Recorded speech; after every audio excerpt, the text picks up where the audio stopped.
Assalamualaikum warahmatullahi wabarakatuh.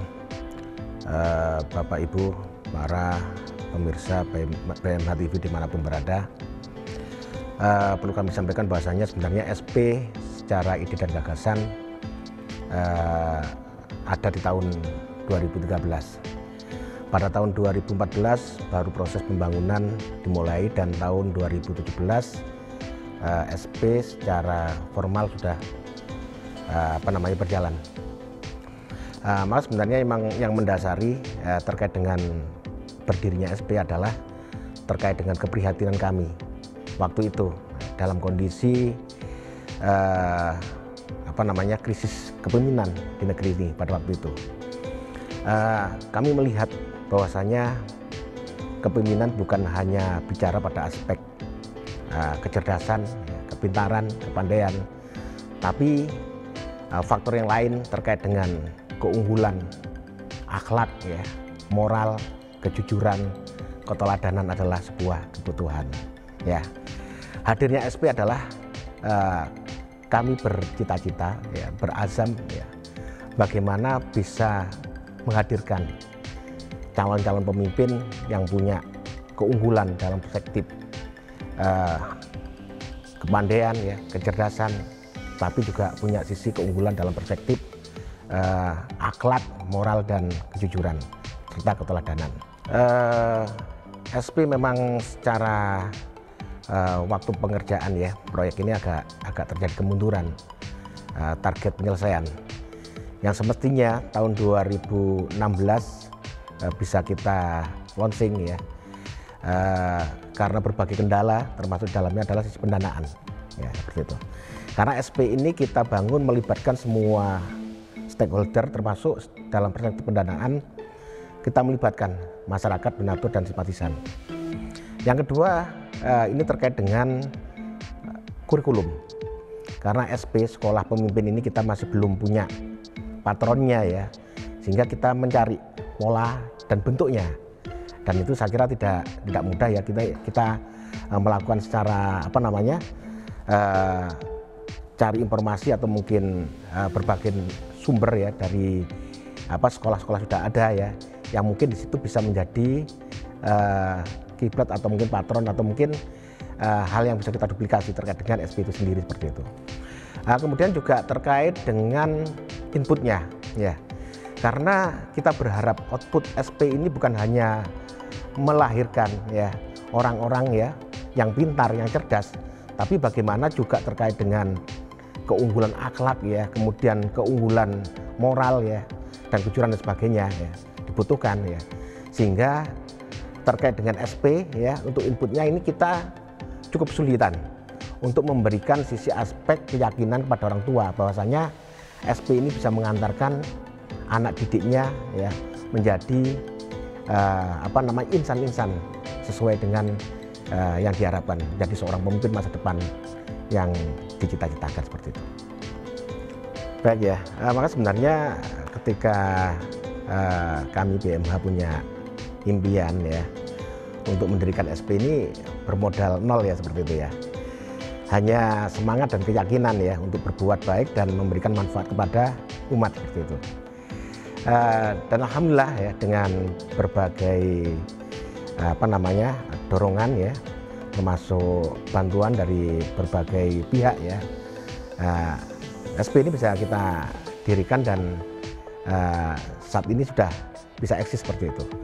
Artinya kami menyimpulkan bahwasanya setiap kemauan cita-cita harapan kalau kemudian kita niati kemudian dengan niat ikhlas dan kerja keras dan tentunya dengan doa yang kita panjatkan insya Allah tidak ada harapan atau cita-cita yang tidak bisa kita wujudkan. Dan mas sebenarnya seperti SP ini BMH dalam ini bukan hanya di Depok ada beberapa tempat yang sudah kita inisiasi di Balikpapan, kemudian di Darul Hijrah dengan konsep yang berbeda tapi tujuannya sama bagaimana kita bisa menghadirkan pemimpin-pemimpin sosok masa depan yang lebih baik dari saat ini.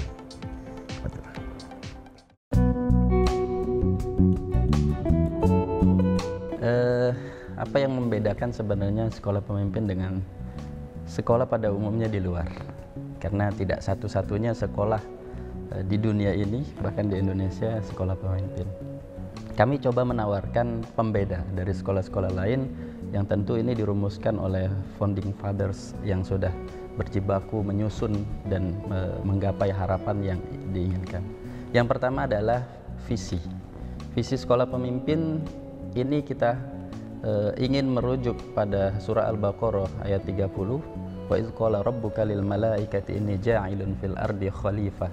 Jadi bagaimana seorang pemimpin, seorang manusia, tiap manusia itu memiliki jiwa kepemimpinan. Namun kepemimpinan yang model apa? Nah, ini pernah saya ditanya oleh salah satu seorang wali murid, apakah menjadi tokoh politik atau menjadi presiden atau menjadi level menteri? Nah, kami luruskan berdasarkan rujukan visi yang kami bangun. Tentu jiwa kepemimpinan ini kembali pada personal masing-masing. Bukankah di ayat tadi yang kami bacakan bahwa seluruh manusia sesungguhnya menjadi seorang pemimpin, ditetapkan sebagai seorang pemimpin. Tentu kepemimpinan seperti apa yang diinginkan oleh sekolah pemimpin. Oleh karena itu termaktub dalam visi kami terwujudnya murid yang berjiwa pemimpin bertauhid. Jadi ada kepemimpinan dan tauhid, kemudian berwawasan luas, ya, dan berakhlakul karimah. Jadi diharapkan kekurangan-kekurangan dari kepemimpinan yang tentu menjadi masukan baik sikap, perkataan dan lain sebagainya ini bisa diisi ke depan oleh sekolah pemimpin. Itu yang pertama. Kemudian yang kedua, keunggulan sekolah pemimpin dibandingkan sekolah yang lain. Di program kami terdapat program beasiswa yang nanti pada akhirnya anak-anak ketika lulus dari program beasiswa itu ada relasi, ikatan kerjasama dengan perguruan tinggi, sehingga ada kemungkinan besar untuk dia diterima di perguruan tinggi, ya, untuk bisa melanjutkan jenjang pendidikan ke yang lebih tinggi.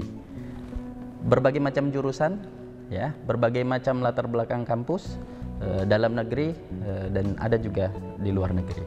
Itu yang kedua. Kemudian yang ketiga, kami menerapkan kurikulum, ya, kurikulum terapan, yaitu kurikulum integral berbasis tauhid. Apa maksudnya kurikulum integral berbasis tauhid? Di mana pada setiap proses pembelajaran, karena kami jurusannya IPA, kami arahkan pada muatan ketauhidan.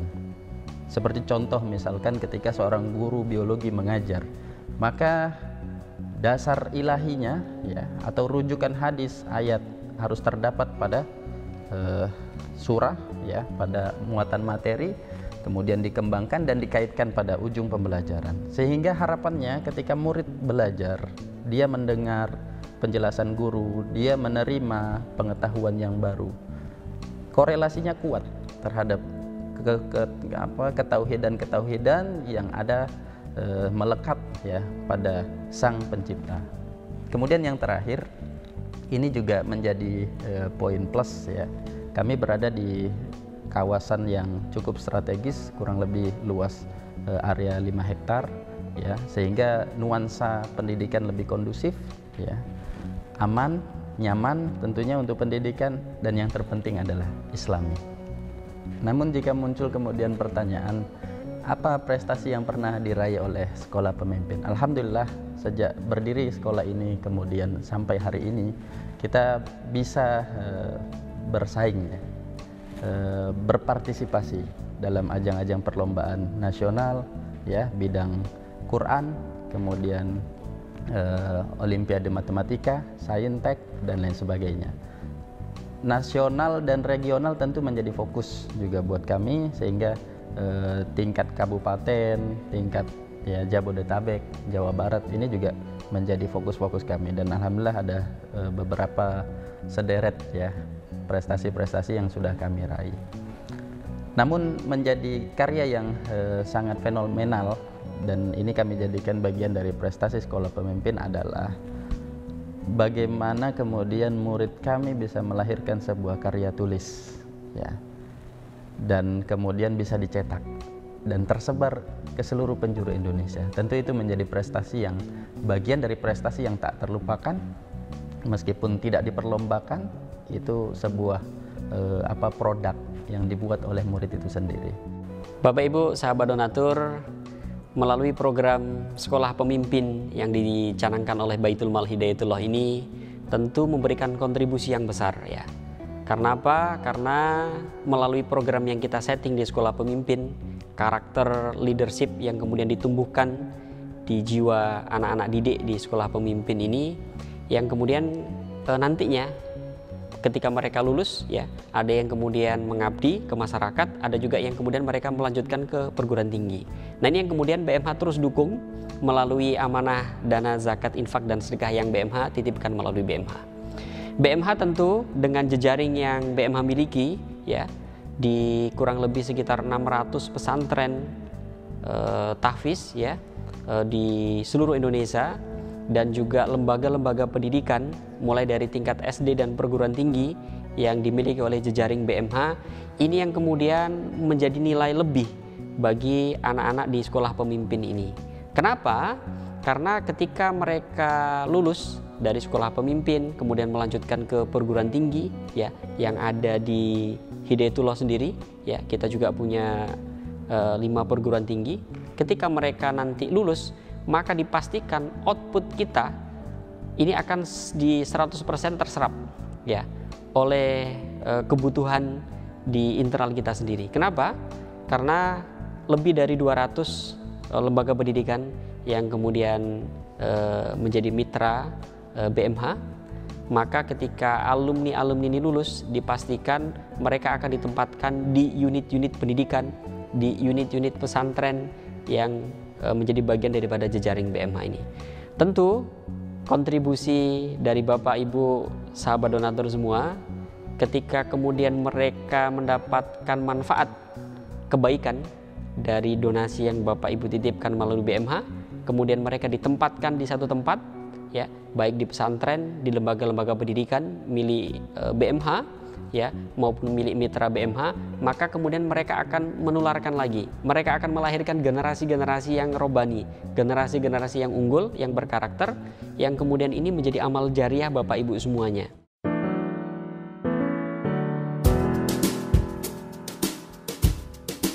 Assalamualaikum warahmatullahi wabarakatuh. Perkenalkan, nama saya Maulana Malik Husain, asal dari Bekasi.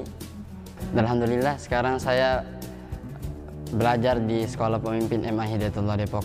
Alhamdulillah di Sekolah Pemimpin MA Hidayatullah Depok ini dimulai dari pembelajarannya dari jam 3. Yang pertama adalah ketika kami dibangunkan pada saat jam 3 untuk melaksanakan sholat lail, dan setelah melaksanakan sholat lail kami ditujukan menuju ke masjid untuk melaksanakan sholat subuh secara berjamaah.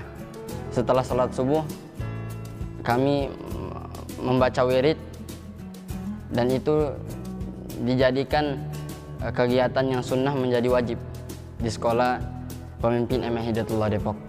Setelah melaksanakan wirid, lalu kami berhalaqah secara jama'i. Setelah kami melaksanakan halaqah, kami ditujukan ke asrama untuk melaksanakan bersih-bersih secara berjamaah. Setelah melaksanakan bersih-bersih, kami mempersiapkan diri untuk menuju ke sekolah. Setelah sampainya di sekolah, kami melaksanakan sholat duha secara berjamaah, dan setelah sholat duha menghafal hadis menjadi keseharian kami juga dan menjadi target di Sekolah Pemimpin MA Hidayatullah Depok. Setelah melaksanakan menghafal hadis, kami memulai aktivitas belajar mengajar di Sekolah Pemimpin MA Hidayatullah Depok. Harapan saya dan cita-cita saya adalah menjadi seorang ulama yang hafiz Quran dan berwirausaha. Karena dengan menjadi seorang ulama yang paham dengan agama dan hafiz Quran dan diselingi dengan wirausaha yang meningkat, wirausaha yang banyak, maka insya Allah dengan ini agama Islam, dinul Islam akan semakin maju, akan semakin terlihat bahwa dinul Islam adalah agama yang rahmatan lil alamin.